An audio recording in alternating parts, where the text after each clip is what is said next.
रहे लेकिन punishment function जागृत ना हो, क्योंकि उसके कारण उसे दुख प्राप्त होता है, उसे वेदना होती है और वो दुख और वेदना से दूर रहना चाहता है। इस ढंग से हमारे जीवन में हम जीना चाहते हैं।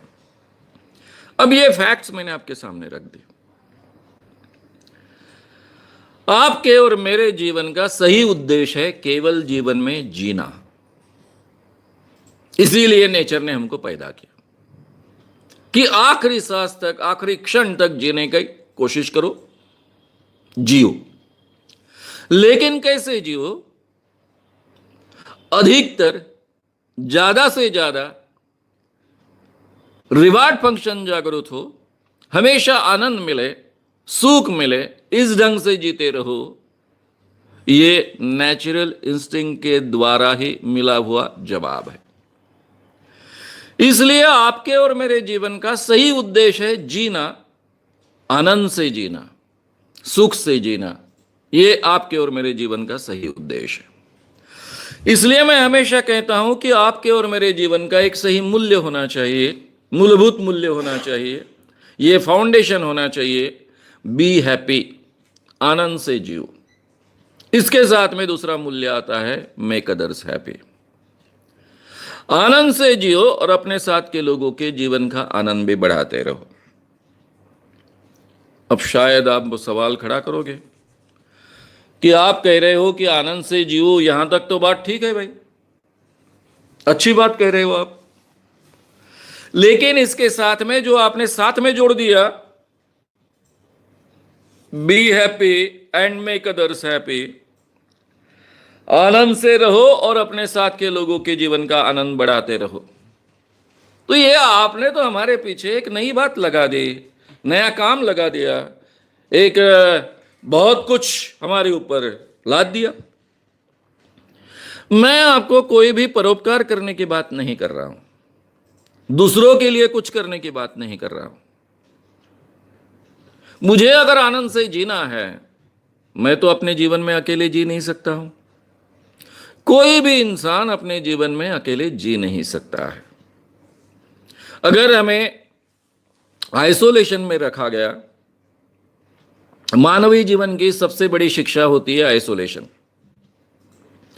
अगर आपको और मुझे आइसोलेशन में रखा गया, अकेले में रखा गया, तो कुछ ही दिनों बाद या कुछ सालों बाद आइदर हम आत्महत्या कर लेते हैं या फिर पागल हो जाते हैं, लेकिन एक नॉर्मल और नेचुरल जीवन नहीं जी सकते हैं। इसलिए इंसान को अगर आनंद से जीना है तो उसे दूसरों के साथ में जीना कंपलसरी है, तो ही मैं आनंद से जी सकता हूं। और सीधा सा सवाल है कि मुझे अगर आनंद से अपने जीवन में जीना है और दूसरों के साथ में जीना कंपलसरी है, क्योंकि अकेले तो मैं जी नहीं सकता हूं, तो मैं दूसरों को हमेशा दुखी करते जाऊं तो क्या मैं आनंद से जी पाऊंगा? आप याद कर कर देखिए, जब भी आपका आपके मित्र के साथ में झगड़ा होता है तो झगड़े में आप कुछ भी बोल जाते हो, बात अलग है, तब तो वो बात गई होती है, लेकिन बाद में जब भी आपको झगड़ा याद आता है तो हमेशा आपको बुरा लगते रहता है। मैंने ऐसा नहीं करना चाहिए था, मैंने ऐसा नहीं बोलना चाहिए था, हमारा ही गिल्ट हमको खाते रहता है। किसी के साथ में झगड़ा होने के बाद हमें अच्छा नहीं लगता, अगर किसी कारणवश फिर से हमारी उस मित्र के साथ में दोस्ती हो गई तो हमें बहुत आनंद होता है। तो मित्रों, मेरे जीवन में अगर मुझे आनंद से जीना है तो मैं लोगों को दुखी कर कर कभी आनंद से जी नहीं सकता हूं। उल्टा जितना मैं कोशिश करूंगा कि मेरे साथ के लोगों का मैं आनंद बढ़ाने की कोशिश कर रहा हूं, शायद मैं उसमें सफल हूं ना हूं, लेकिन मैं कोशिश कर रहा हूं, तो इससे मेरा आनंद बढ़ जाता है, मेरे जीवन का आनंद बढ़ जाता है, एक उन्नत आनंद मेरे जीवन में, सब्लिमेटेड आनंद मेरे जीवन में मुझे प्राप्त होता है। तो इसलिए B happy and make others happy, ये आपके और मेरे जीवन का एक प्रधान मूल्य बनना चाहिए। यही हमारे जीवन का सही मायने में उद्देश्य है। अब अगर हमको ये अपने जीवन में अमल में लाना है तो हमें क्या करना होगा? उसके लिए कुछ सूत्र हमारे जीवन में अमल में लाने होंगे। उसमें का पहला जीवन सूत्र है think positively and behave positively. हमेशा विधायक विचार करो और विधायक ही बर्ताव करो। आप कहेंगे कि हमेशा हम विधायक विचार कब कैसे कर सकते हैं? ठीक है, विधायक विचार करना हमारे हाथ में है, क्योंकि विचार तो हमारे हाथ में है, लेकिन हमेशा हम विधायक ही बर्ताव कैसे कर पाएंगे? यह संभव है जब तक कोई आपके जान को जोखिम तैयार नहीं करता है, आपको पूरी तरह से आपका शरीर ही नष्ट कर देना नहीं चाहता है, उस क्षण तक तो भी आप बहुत पॉजिटिवली बिहेव कर सकते हो। मैं हमेशा इसके लिए एक उदाहरण देता हूं। एक ऋषि महोदय नदी में स्नान कर रहे थे और संध्या के लिए, यानी वो जो तर्पण करते हैं पानी का, इसके लिए हाथ में पानी ले रहे थे। जैसे ही वो हाथ में पानी लेते, उनके हाथ में एक बिच्छू आ जाता। बिच्छू ने काटा, उन्होंने बिच्छू को छोड़ दिया, फिर से पानी लेने की कोशिश की, फिर से बिच्छू आया। 2-3 बार जब ये रिपीट हुआ तो उनके पास में खड़ा हुआ उनका शिष्य था, उनसे कहता है, गुरुजी, आपने पहली बार आपके हाथ में बिच्छू आया, उसने काटा, उसे छोड़ दिया, मैं समझा कि अब प्राणी मात्र पर दया करनी है, इसलिए उसको छोड़ दिया। वो दूसरी बार भी आया, तीसरी बार भी आया, फिर भी आप छोड़ रहे हो। वो बार बार आपको तकलीफ दे रहा है और आप बार बार उसे छोड़ रहे हो। एक बार उसे मार डालो और बहुत शांति से अपना काम करो। ऐसा क्यों नहीं करते हो आप? तब इन ऋषि महोदय ने बहुत सुंदर जवाब अपने शिष्य को दिया। उन्होंने कहा, देखो, प्राणी मात्र पर दया करना यह मेरा धर्म है। धर्म का दूसरा मतलब स्वभाव भी होता है। प्राणी मात्र पर दया करना यह मेरा धर्म है और बार बार काटना यह बिच्छू का धर्म है। मैं मेरा धर्म अमल में ला रहा हूं, बिच्छू अपना धर्म अमल में ला रहा है। कितना सुंदर जवाब है।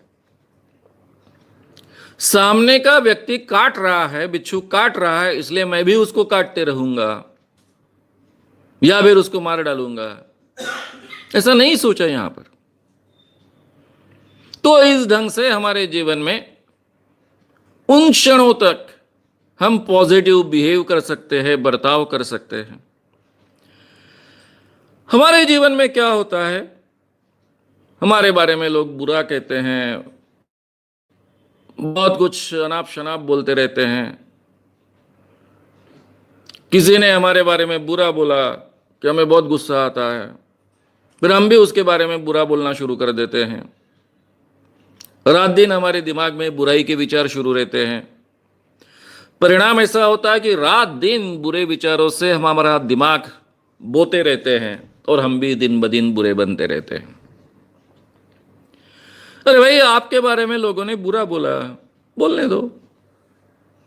उन्होंने आपके ऊपर बहुत अनाप शनाप बातें लोगों में फैलाई, आपके बारे में फैलाने दो।